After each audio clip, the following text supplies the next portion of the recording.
ሰላም ጤና ይስጥልን የተከበራችሁ እንዴት ናችሁ ብያለሁኝ የይገድብ አባይ ስፖርት ኦፊሻል ፔጅ ተከታዮቻችን እንዴት ናችሁ ብያለሁኝ በድጋሜ የዩቲዩብ ፔጃችን እንግዲህ ማደግ ስላለበት ለሁሉም ተደራሽ መሆንም ስላለበት ሰብስክራይብ ያደረጋችሁ እንጠይቃችኋለን ካሁኑ እንግዲህ ከፍ ማድረግ ስላለብን የተለያዩ ስፖርታዊ ጉዳዮች ለሌሎችም እንዲዳረሱ በሚል ሰብስክራይብ እንድታደርጉም በድጋሜ ጠይቃለሁኝ ዛሬ በአርሰናል ጉዳይ መጣሁኝ ያው ሰሞኑ እንግዲህ ለበርካታ ቀናቶች በዚህ በአርሰናል ወቅታዊ ብቃት ብዙ ነገሮች ሲባሉ ነበረ አሁንም ቀጥለዋል የአርሰናል የ22 ዓመታት የዋንጫ ግስጋሴ እርግማን እስከ መባል ደረጃ የደረሰበት ምንድነው የሚለው ብዙ ነገሮችን እያጠያየቀ ይገኛል አሁን ላይ ደግሞ ቢቢሲ ስፖርት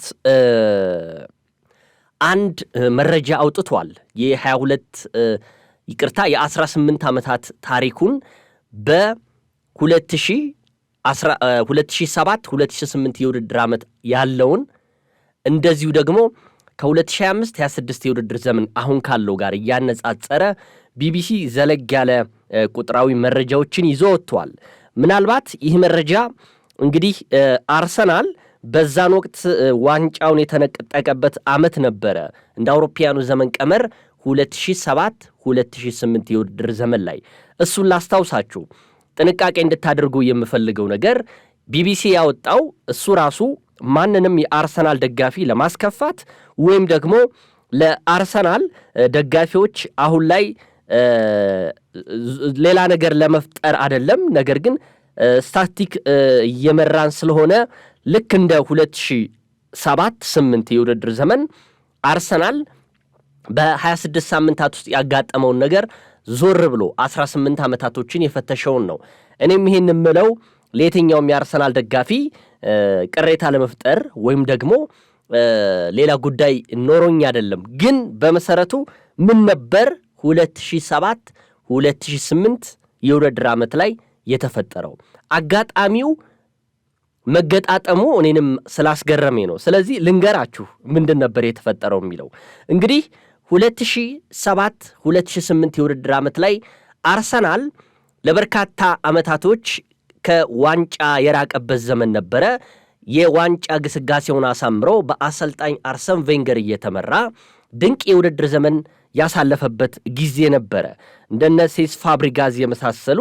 እንደነ ጋኤል ክሊቺ ጋላስ አዲባየርን የመሳሰሉ የፊት መስመር ተጫዋቾችን የያዘው አርሰናል በውድድር ዘመኑ ላይ ለበርካታ ሳምንታቶች ዋንጫውን ለማግኘት ደረጃውን እየመራ የነበረበት ጊዜ ነበረ እንመልከተው ምን ነበር ይህ የሚያደርገው እንግዲህ 18 ዓመታት ታሪክን ወደ ኋላ ይመራናል 2018 የውድድር ዘመን ላይ የአርሰን ቬንገሩ ቡድን 26 ጨዋታዎችን አድርጎ 63 ነጥቦችን በመያዝ በደረጃው እየመራ ይገኛል የተደላደለም ቦታ ላይ ነበረ እንዳሁኑ እንደ ተቀናቃኙ ማንቸስተር ሲቲ ሁሉ በዘመኑም የአሰልጣኝ ሰር አሌክስ ፈርጉሰኑ ማንቸስተር ዩናይትድ የአርሰናል ተቀናቃኝ ሆኖ በደረጃው ሁለተኛ ላይ ተቀምጦ ነበረ አርሰናል ያደረጋቸውን ጨዋታዎች በማሸነፍ እንዳልኳችሁ 63 ነጥቦችን ይዟል ማንቸስተር ዩናይትድ ደግሞ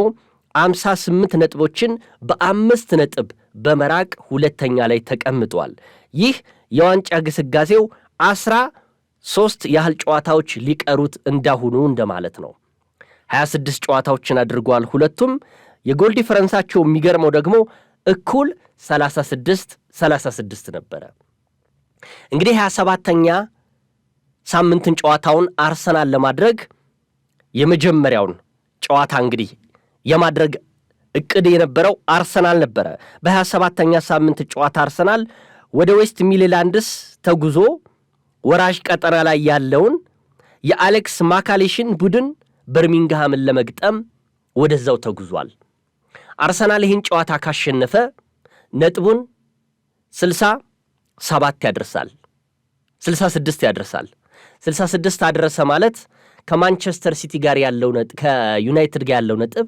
የ8 ነጥብ ይሆንለታል ማለት ነው ቀድሞ መጫወቱ ነው ይሄን እንምላችሁ ካሁኑ የ2026 የውድድር ዘመን ላይ ካለው አርሰናል ጋር እያነጻጸርን ነው።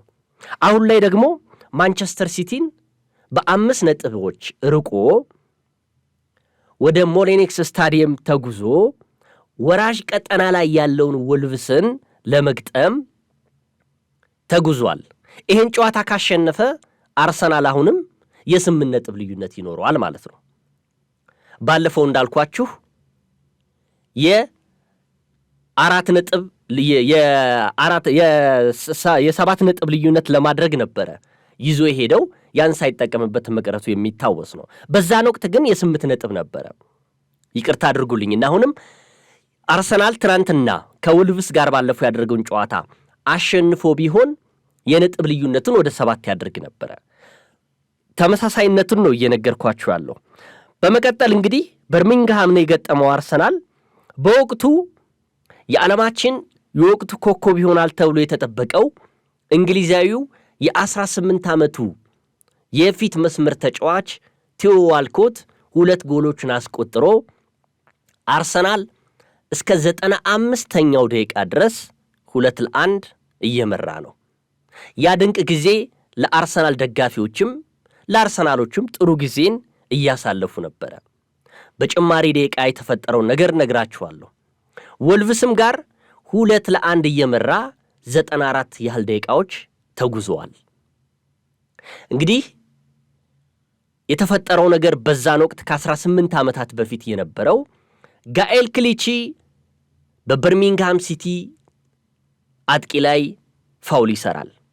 ፍጹም ቅጣት ምት ይሰጥና አርሰናል 2-2 በሆነ ውጤት ጨዋታውን ያጠናቅቃል። ያ ጨዋታ ለአርሰናል አቻ መውጣት ማለት ከመሪው ማንቸስተር ዩናይትድ የነጥብ ልዩነቱ ይጠብበታል ማለት ነው። ማንቸስተር ዩናይትድ በቀጣይ ኒውካስትል ዩናይትድን ያስተናግዳል። ማንቸስተር ዩናይትድ በወቅቱ የአርሰናል ሁነኛ ተፎካካሪ ቡድን ነበር ቅድም እንዳልኳችሁ። ስለዚህ በርሚንግሃምና አርሰናል 2-2 በሆነ ውጤት አጠናቀቁ ጨዋታቸውን ማለት ነው። ይህን ጨዋታ ተመልክተው እንግዲህ እንዳሁኑ ወልቭስ ጋር እንደተደረገው ጨዋታ አርሰናል ባለፈው እንዳስታውሳችሁት በተከላካዩ ካላፊዮሪ ስህተት አርሰናል አቻ ወጣ 2-2።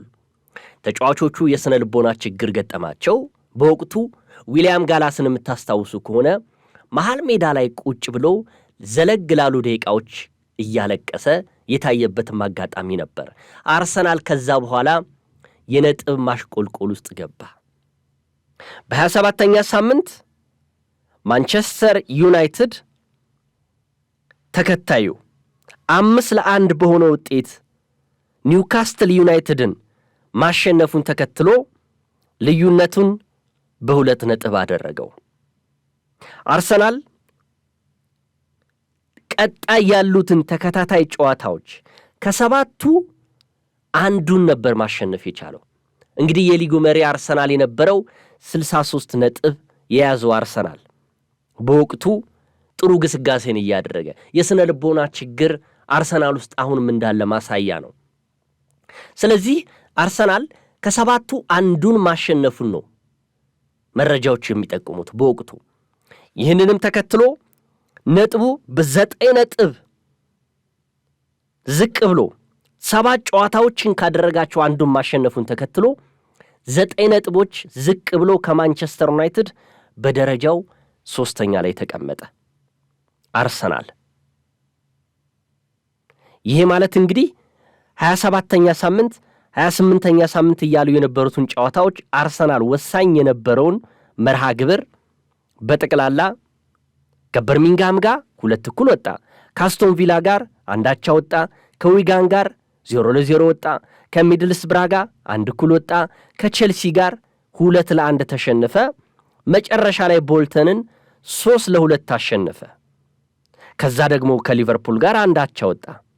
እንዲሁም በተቀናቃኙ ማንቸስተር ዩናይትድ 2-1 ተሸነፈና ሙሉ በሙሉ ከዋንጫው ግስጋሴ ተገታ።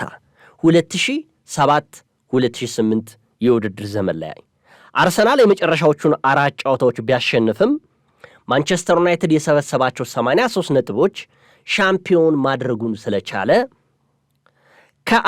ከማንቸስተር ዩናይትድ በ4 ነጥብ ዝቅ ብሎ ከቼልሲ በ2 ነጥብ ዝቅ ብሎ የ2007-8 የውድድር ዘመንን አርሰናል 3ኛ ሆኖ ያጠናቀቀበት ዘመን ታሪክ ያሳብቃል። ይህ ቢቢሲ ወደ ኋላ የ18 ዓመታት ትውስታዎችን ይዞ ነው። አሁን ላይ 2025-26 የውድድር ዘመን ላይ እንገኛለን።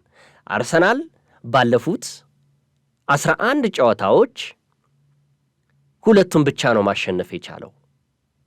አንዱን ተሸንፏል፣ 4ቱን አቻ ወጥቷል ባለፉት 7 ጨዋታዎች።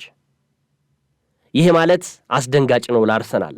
ምክንያቱም ዘንድሮ 22 የውድድር ዘመናትን የዋንጫ ረሃባቸውን ለማስታገስ ይችን ጊዜ ይጠብቋታልና አሁንም ጊዜ አላቸው።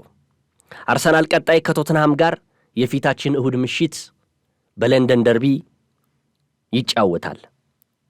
ከባድ መርሃ ግብር ይመስለኛል። 16ኛ ላይ የተቀመጠው ቶተንሃም ሆትስፐር ለአርሰናል ከበድ ይለዋል እየተባለ ይገኛል። በመቀጠል ቼልሲን ሜዳው ላይ 5ኛ ላይ የተቀመጠው በአሁኑ ሰዓት ቼልሲን ሜዳው ላይ ያስተናግዳል። እንደዚሁም ብራይተንን ከሜዳው ውጭ ተጉዞ ያስተናግዳል። በ33ኛ ሳምንት ወሳኝ መርሃ ግብር የሚባለው ማንቸስተር ሲቲን ከሜዳው ውጪ ተጉዞ የሚገጥምበት ጨዋታ ነው። የ2018ቱ ጥሩ ያልሆነ መንፈስ አርሰናል የማስወገድ እድል እንዳለው አሁንም እሙን ነው።